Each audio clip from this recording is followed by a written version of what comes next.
Welcome to Seeing Rachel YouTube channel, and today we have an amazing guest. Alexia Melocchi is a seasoned entrepreneur and producer with over 30 years of experience in Hollywood. She is the co-founder of Little Studios Film, a boutique media company expert in consulting, production, and global distribution of films and TV shows. Alexia is known for her expertise in international markets, having overseen the sale of many films and co-productions worldwide. She is also a multilingual communicator and a prominent speaker at major industry events like the Cannes Film Festival. Alexia has been a mentor, educator, and thought leader at Stage 32 entertainment platform, and she hosts her podcast called The Heart of Show Business, which celebrates excellence in Hollywood and is rated in the top 3 of the world. Welcome to the Seeing Rachel YouTube channel, Alexia. It's a pleasure to have you here. So wonderful to be here. Thank you for having me. Thank you. So to begin, we would love to know what inspired you to pursue a career in the entertainment industry and how did you start? I love that question. And I have to say that your destiny always meets you at some point of your life. For me, it became something that happened very, very early on. I was still a student in high school. I was getting ready to graduate. And of course, as you said, I speak 6 languages fluently. And just by chance, I was having dinner with my mom and somebody very, very powerful distributor from France and who was living here in the US. And he says, do you want to make some extra money? And I'm like, yes, it's, winter break or whatever they call it, the ski break. And he says, there's this thing called the American film market in Los Angeles, which back at the time it was in February, by the way, we're talking a long time ago, 1988. So, or 1989. And he says, we need a translator. There is an Italian distributor coming in. He doesn't speak a word of English. He needs someone to go around. All you have to do is go with him, watch movies, give him advice on what they think, and then help him do deals with people that he wants to buy the movies and distribute them in Italy. And I'm like, that sounds like fun. I can always use to make some extra money. And I love movies, of course.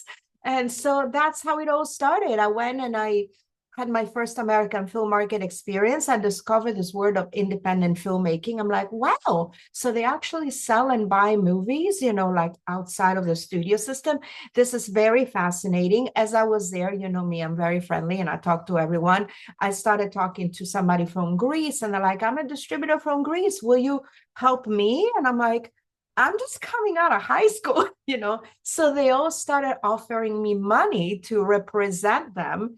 And, back in the day, we didn't have internet. We just had fax and we didn't have Google and research. So my job was making some extra money every month and scout movies for them to release in different countries, and also do all the deal making process and making sure that when the movie was bought and it was ready to be delivered, it will be done. Fast forward a year later, all these buyers are like, you're so good at doing these things. They started taking me to Cannes and all the film markets says, why don't you know so many producers, why don't you start your own sales company? And I said, okay, that's an interesting idea. So my mother and I, who, we're a mother and daughter business partner, she used to work in the studios in finance and everything. And we're like, okay, they decided to fund us. And in 1990, we launched our sales company. Basically, like a year and a half later, I made my first $1 million in sales within a year, because of course we knew the buyers, we had the movie. It was very easy for us to do the transactions, being international and having, the knowledge of how to bridge the cultures, which is so important. And that's how it started. And then, 10 years later, fast forward again, we sold over 50 movies to profit. we decided to become champions for international storytellers. We saw that there was a gap where, unless you were like the big famous European director signed by CAA or whatever, what about the other ones? Like, where do they go? Who champions their stories? And so we decided to start a boutique management division, and we started signing on best-selling authors, international directors, and helping them in the journey, just like you, Jeff, from script to completion. You know, it was a little bit of started as a hobby, and then, you know, fast forward again, you know, and 31 movies later that we help produce, co-executive produce, set up, you know, and all of that, you know, because of course I ended up becoming a producer by accident, where I had to teach myself everything from, you know, how to get crew, how to like deal with it. Like, I was a salesperson, like I wasn't a producer, but I had to teach myself all those things, you know, and use the power of relationships, which, you know, I'm a very big advocate for, to do that. And then, you know, now we're pivoting once again, as you know, just recently we launched a book publishing division where we are championing authors, because we had a few best-selling authors to turn their books into movies, and back into sales, because the business have changed, and we'll talk about that later, you know, because giving something to a sales agent, you might never see the money, and we want to be in control, just like the two of you are doing. I want to be in control of my own destiny and the things that I either consult for or produce or represent. I want to know that I can be in control from the beginning to the end. And so, given a 30-year knowledge of every aspect of the film business, it feels very natural to have everything under one roof.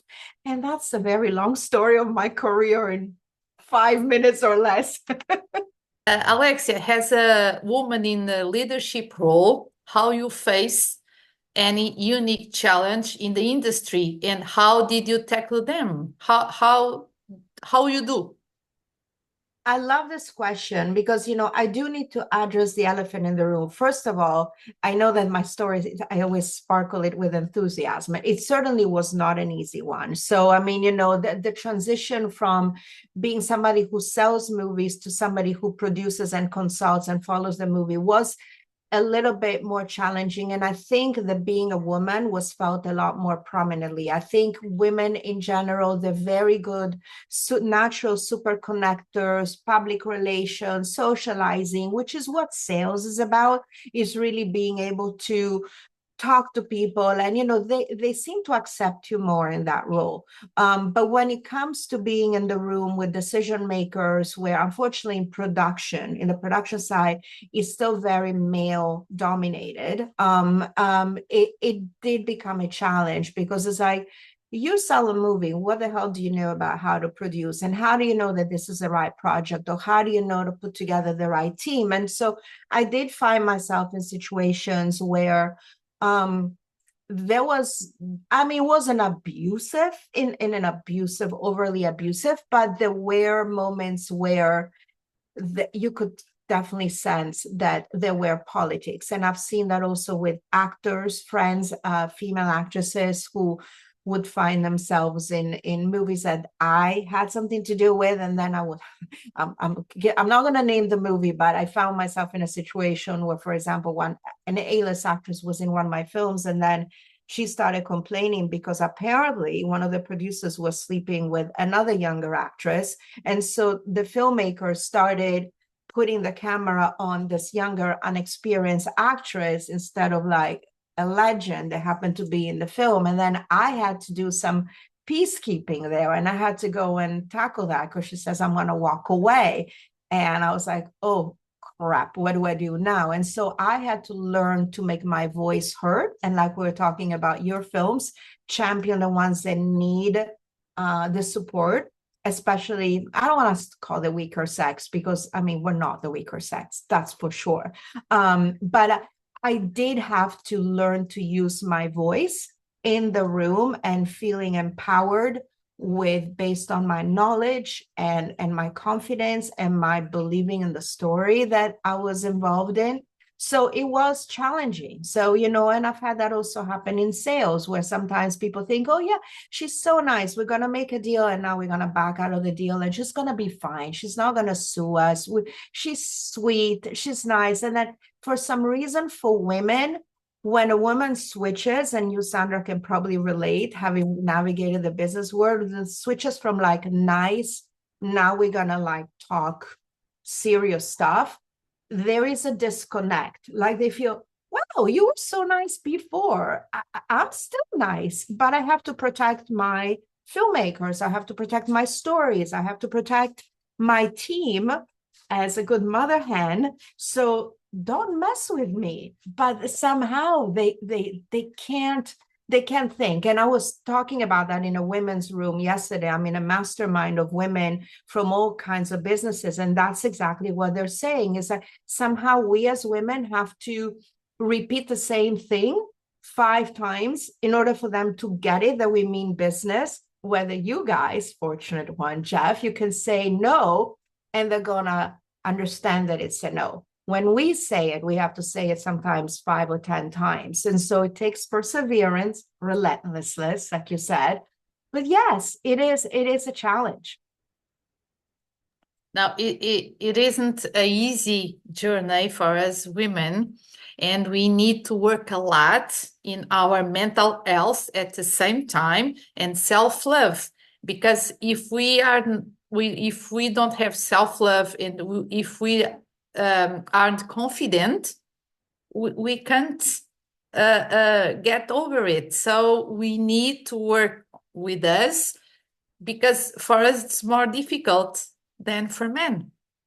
So I am really, really proud, and thank you for sharing with us your story, because it's reality. It's what happens in reality. Seeing Rachel fits into the social impact entertainment arena and reflects our commitment to the social responsibility of the filmmaker. What are some of the pitfalls in marketing such films?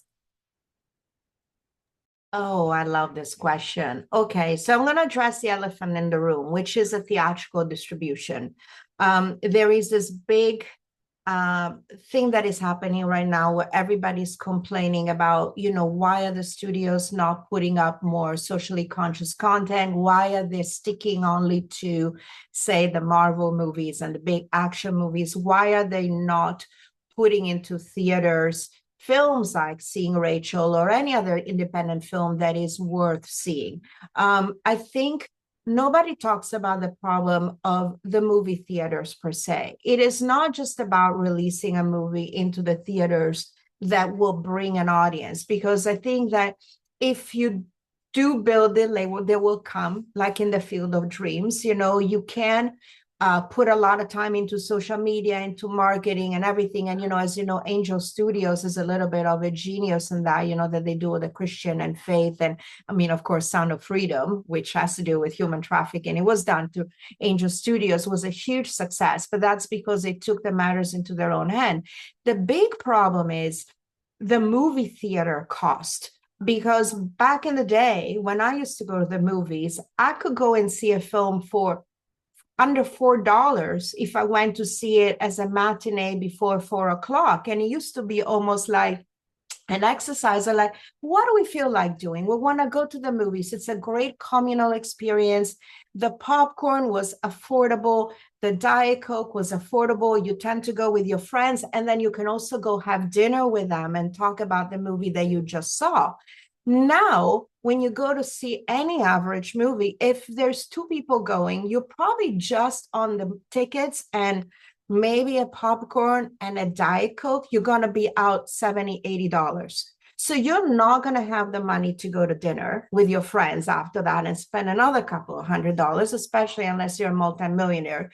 So they have made the movie experiences prohibited for most people. So I wouldn't really fault just the studios for putting the stuff. Obviously, the studios are thinking about money and they're going, great, I'm going to make money on those concessions because I'm going to do a family film. I'm going to do a Marvel film. And then kids are going to go there. They're going to bring their friends. They will buy a bunch of junk food. They will buy the Diet Cokes and whatever. And, by the way, I don't know if you know that, but theaters make a profit on that too. I'm not sure that you know that. But concessions are also something that the theaters make money on. So when you're seeing the numbers of box office, it's not just the tickets, but it's also the money that is being spent on concessions. So kids are going to go and buy junk food. You and us, the three of us, are probably going to be very health conscious too. I'm just going to get water and maybe some popcorn with no butter. But this is the big problem. How you want to get people to the movies? It's not just about socially conscious film, high profile films or whatever. Any movie is worth seeing, but make it affordable for us. Make the movie experience affordable. And so to me, this is the biggest problem that we have with movies like Seeing Rachel or any other worthy film is, yes, you might find your audience. Yes, you will say people, I want to see it. Then will actually people spend $70, $80 to go see your film, no matter how good it is? They'll probably give it some thought and say, I'm just going to wait for it to come on Netflix. And that's what's the holdup for films that are not, in the quadrant of the animation and the brands and all that.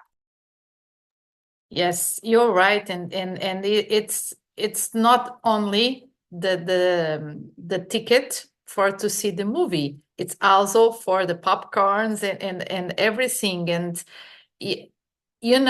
who goes to the theater and goes to buy the popcorn? The kids, the youth.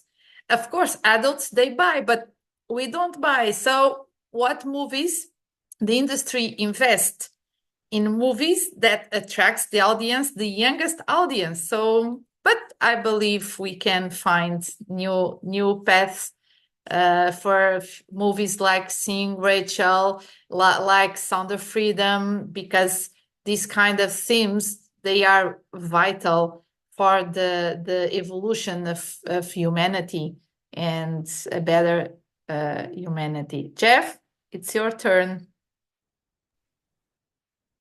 Thank you, Sandra.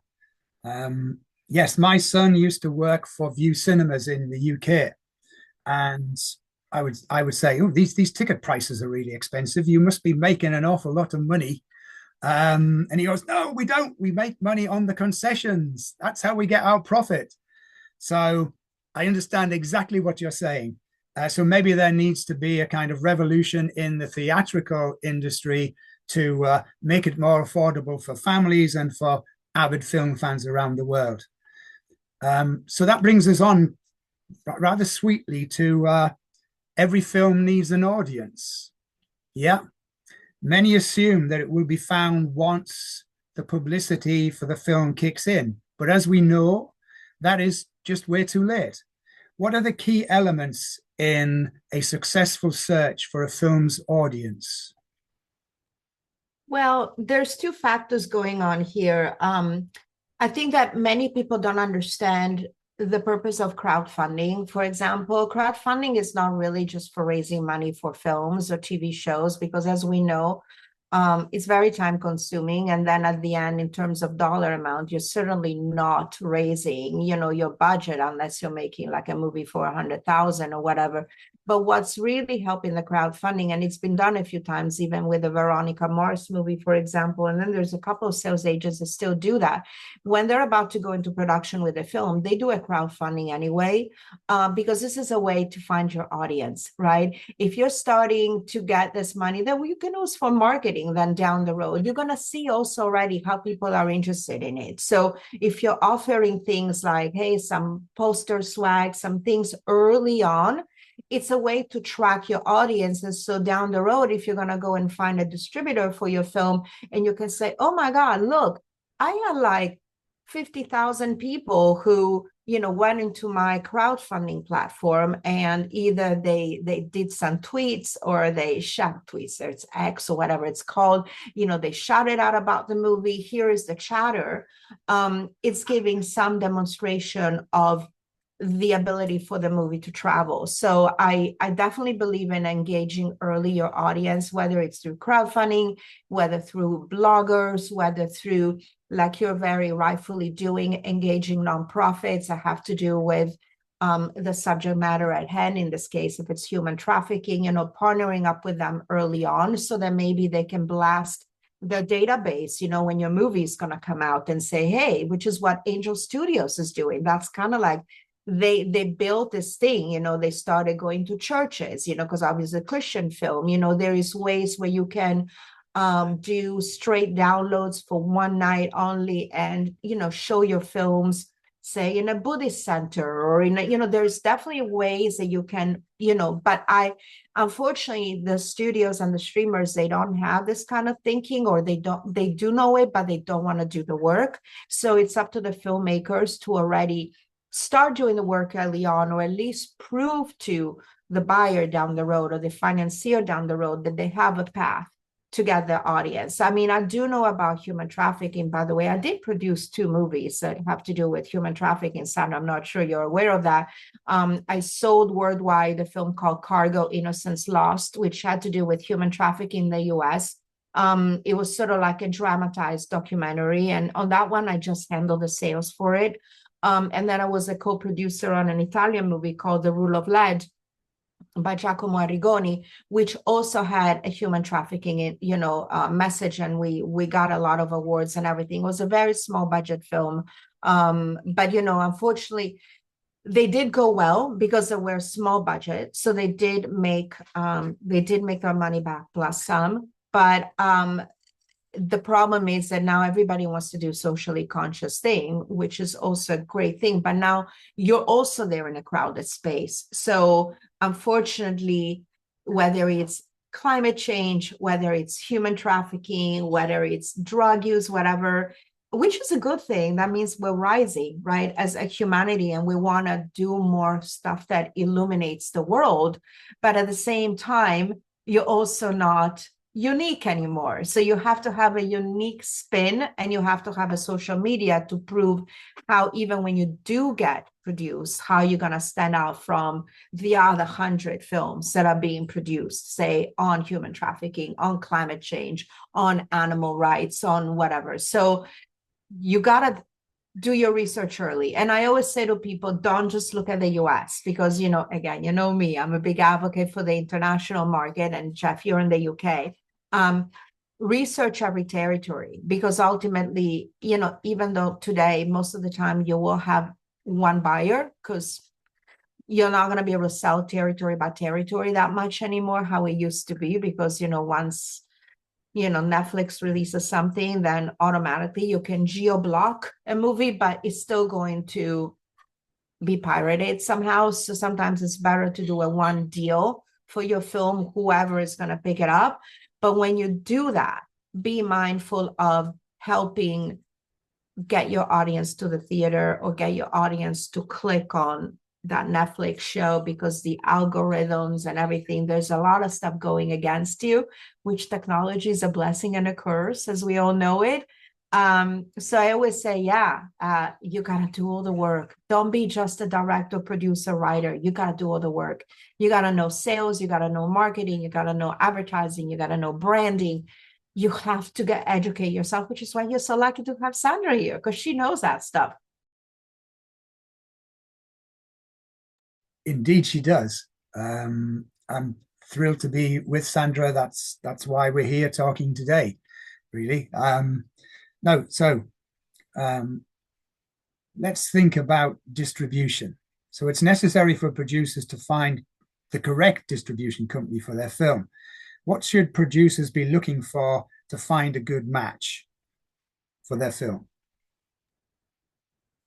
Do your research, and you know, for example, start researching all the companies and all the distributors in every territory, all the sales agents in every territory, or the ones that are doing worldwide, and see what kind of stuff they've sold, and then contact the producers and ask them to tell you the truth about how those movies did.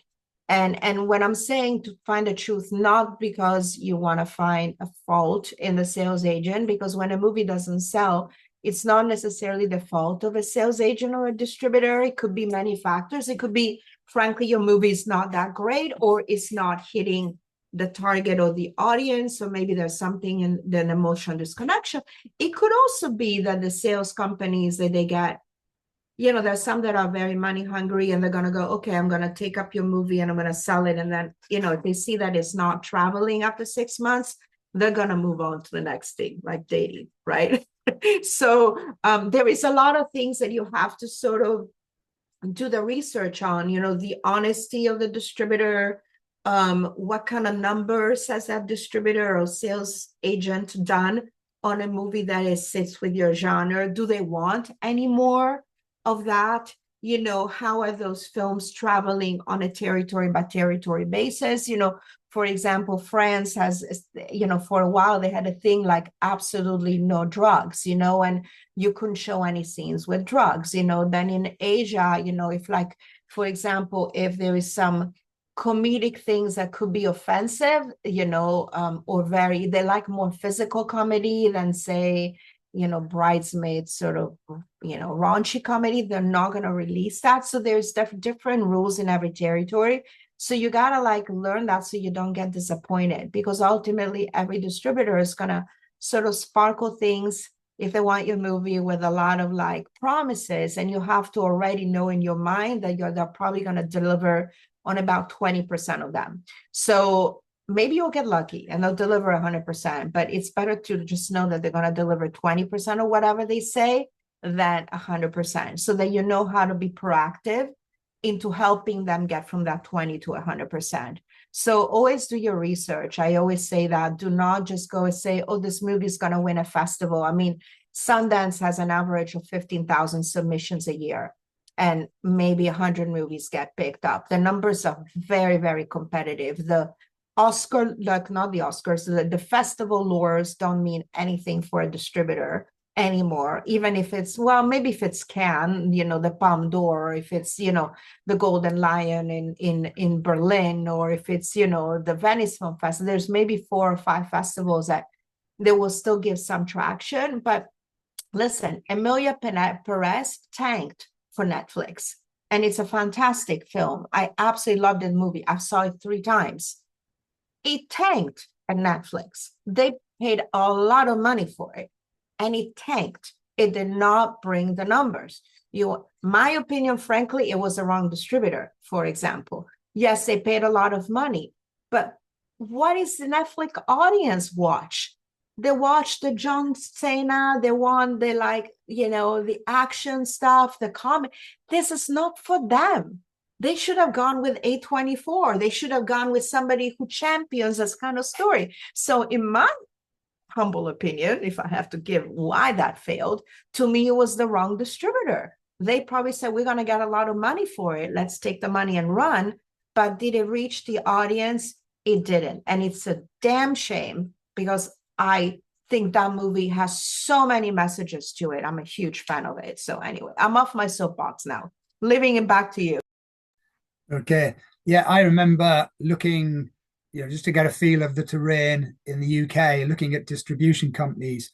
And it's amazing how many said, oh, theatrical's dead. We're just going to sell it straight to the streamers. And that kind of disappointed me, really, because I see that there may be legs for this film to be seen on a big screen. It's going to be a visual treat, really, a sensation. So yes, that was a bit disappointing, but I've not delved any deeper at the moment.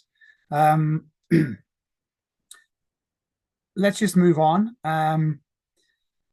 So the Tribeca Lisbon Film Festival opened my eyes to developing Seeing Rachel as an international co-production.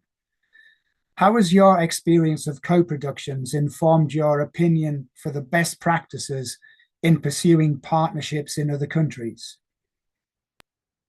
That is a great question, and I'm here to debunk a big myth, because I do know that, and I have been a champion of co-production myself, as you know, Sandra. I've taught about that in the Stage 32 platform. However, yes, it's true. Having multiple territories work together to put together the funding of a movie, it's a good thing, because then you have the opportunity to cast different actors, and you already know that in certain territories, your movie has value.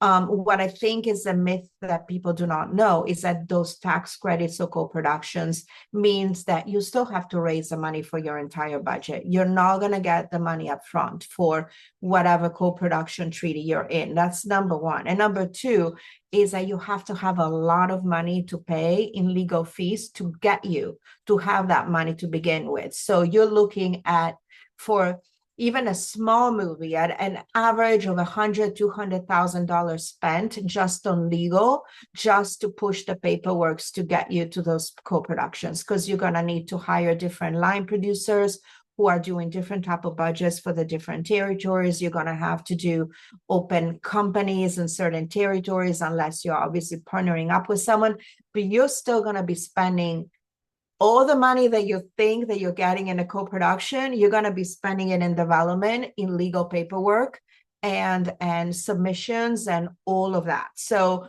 I think people think, oh yeah, I'm just going to go make a movie. It feels like 30-40% tax credit. Yes, true. And I'm an expert for Italy. The shots of you getting this money are like 1 in 100. And you still have to spend money, and you still have to pay taxes. So I think that there is a big myth. Yes, it's true. In a perfect world, it's great, because you're going to get more people in your team to maybe work for free because they believe in something, but you're still going to have to spend a lot of money to get there. So I always say, be careful, filmmakers out there, get ready. You're going to have to write checks. It's not going to be easy. So that's sorry for bursting the bubble. It's okay. Thank you so much. Back to you, Sandra. It's me. I believe the next question is Alexia already answered, but we know that independent film industry is changing in the light of international tax incentives and cash refunds. What advice would you give for indie filmmakers in pursuing this new potential addiction to their film budgets? Again, summing it up, get a good lawyer to represent the project and be open and willing to pay them to follow the journey. There's some really good ones there in Europe that all they do is do that for a living, but you have to put that in your budget. So you need a lawyer who's an expert in all the European, in this case, obviously we're talking about Europe, the European tax credits. And the same is going to be whether you're filming in Australia for the producer's offset, in Canada.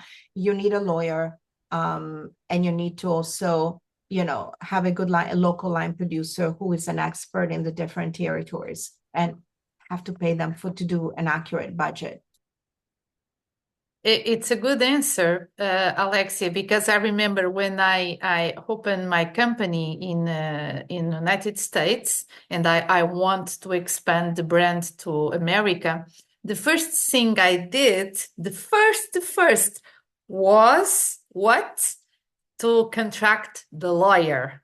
It was the first thing, because I didn't understand the business there, the culture, the taxes, anything. So it's an amazing advice, because but must be a good lawyer. So thank you for Absolutely. Yeah, you don't have to rip you off either. Yeah, thank you for your advice. Alexia, we know you offer coaching services for filmmakers, strategy sections, and representation. What role do mentorship and advocacy programs play in empowering the next generation of female filmmakers? Oh, I love that question. Well, you're going to be the first one to hear it here too, that I'm saying, because, I'm launching the promotion for it next week, but I'm actually starting a very high-end mastermind, which is by invitation only.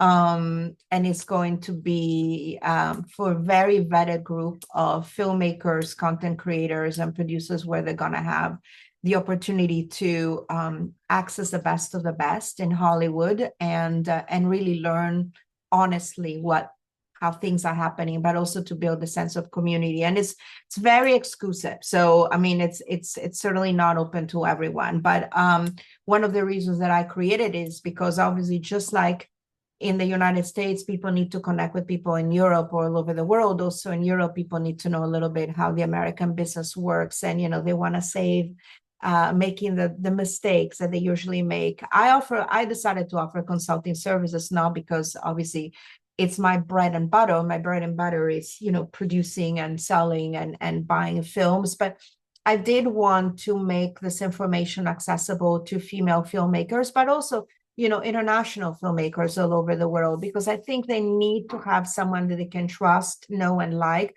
to tell them things like it is in real time, because the industry changes in real time.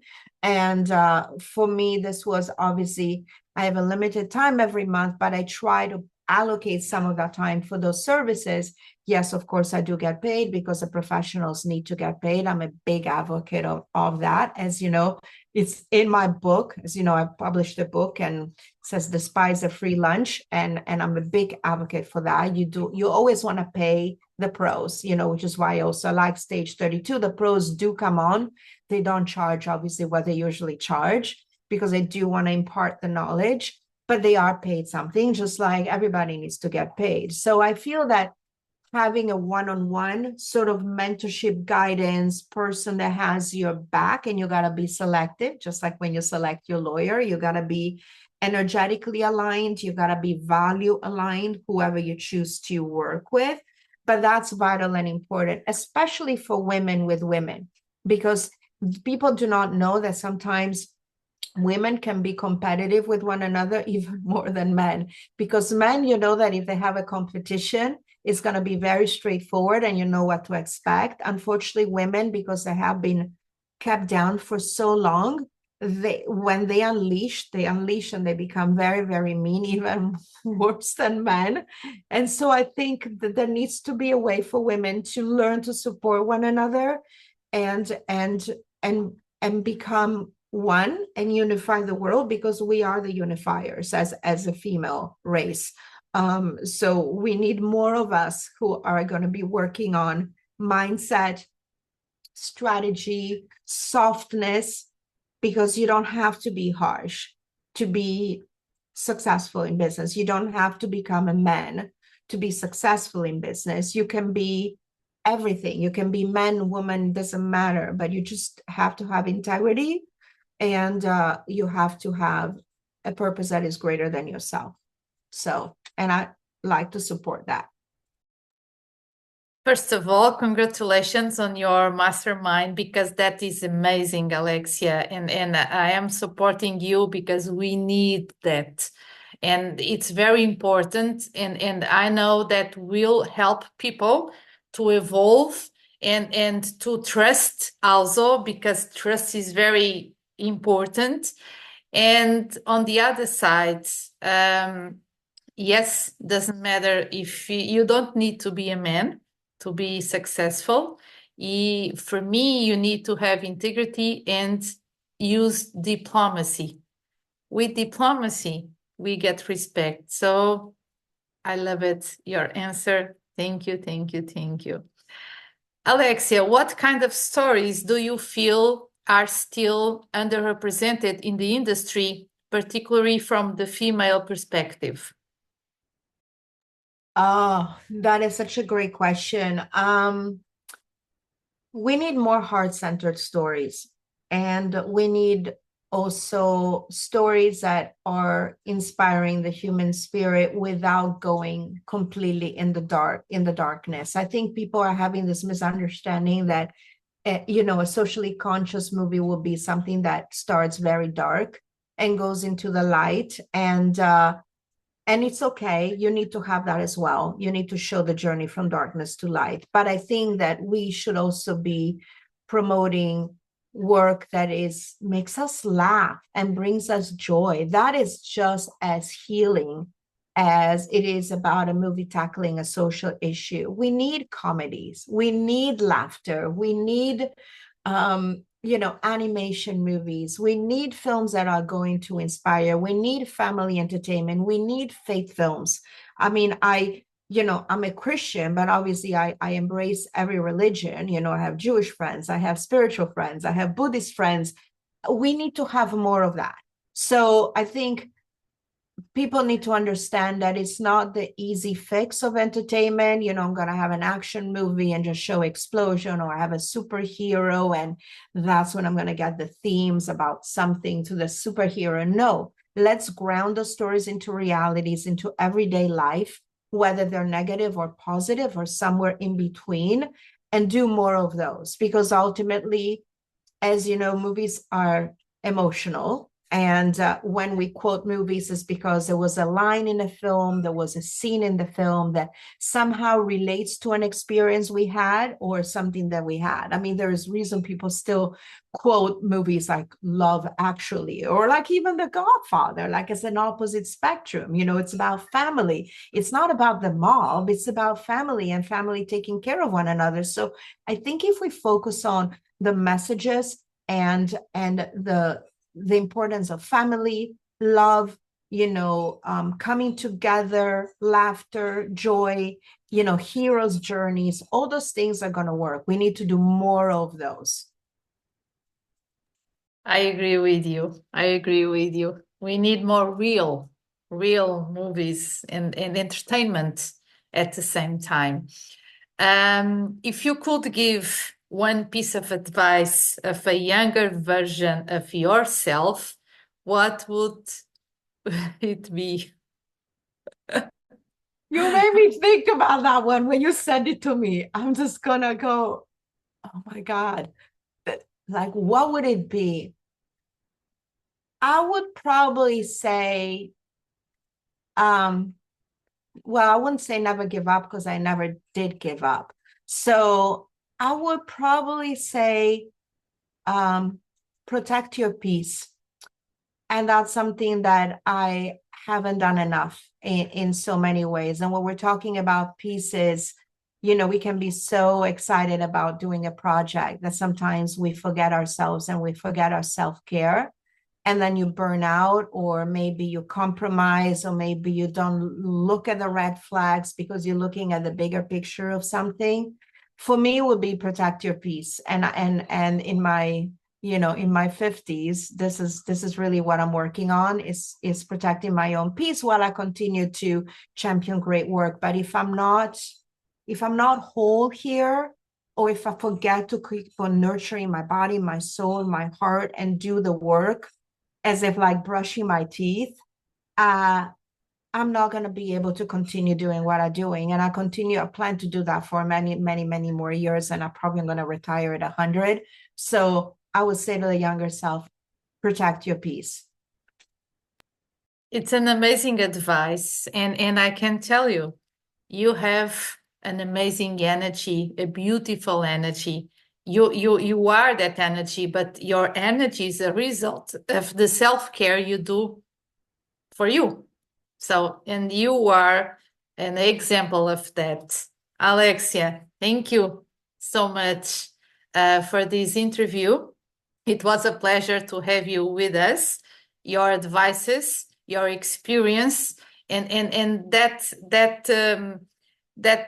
woman that you are, and you are an inspiration for all of us. Thank you for being with us. Thank you, Jeff. Yeah, absolutely. Protect your peace is such an amazing bit of advice and a very wise word, especially, well, I say especially in our industry, but actually everywhere. Protect your peace. I just wanted to thank you for taking your time to be with us. You mentioned that you'd written a book, and I wondered if you'd like to just briefly tell us about that and where we can find it. Is it at all good bookstores around the world? It's on Amazon worldwide, and it's available on paperback and on Kindle and ebook. And it's called An Insider's Secret: Mastering the Hollywood Path. And as it was started with a combination of blogs that I had published on Stage 32 of all places. And then I started expanding on those because obviously people love them. And I also added a little bit of some of my guests from my podcast. And, you know, so yes, it can be found anywhere. It's a simple 90-page, very cliff notes, but very like educating the people on the state of the business. I have a second book coming out in this vein, which is going to be launching later in the fall. And lastly, what I wanted to say, and I think this relates to your Seeing Rachel movie, and I think in what you're doing with the human trafficking and the girls and all the disappearances, you touch on something, Sandra, that is so important too, which is self-love.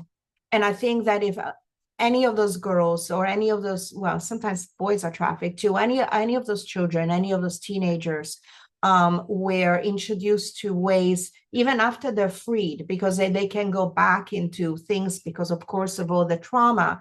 The most important thing is education of self-love. And I hope in my heart that when you make your movie, you will be offering also passive education for the survivors of trafficking that are focused mostly on self-love. That's my advice for you to take on if you wish to have it. Of course, and it's an amazing advice, and we'll take it because self-love is it's the flag for everything. We need that. So thank you one more time. Thank you. Thank you all. Thank Goodbye. you. Thank you, Jen. Bye. Thank you, Rachel. Bye. Bye. Bye. Bye. Bye.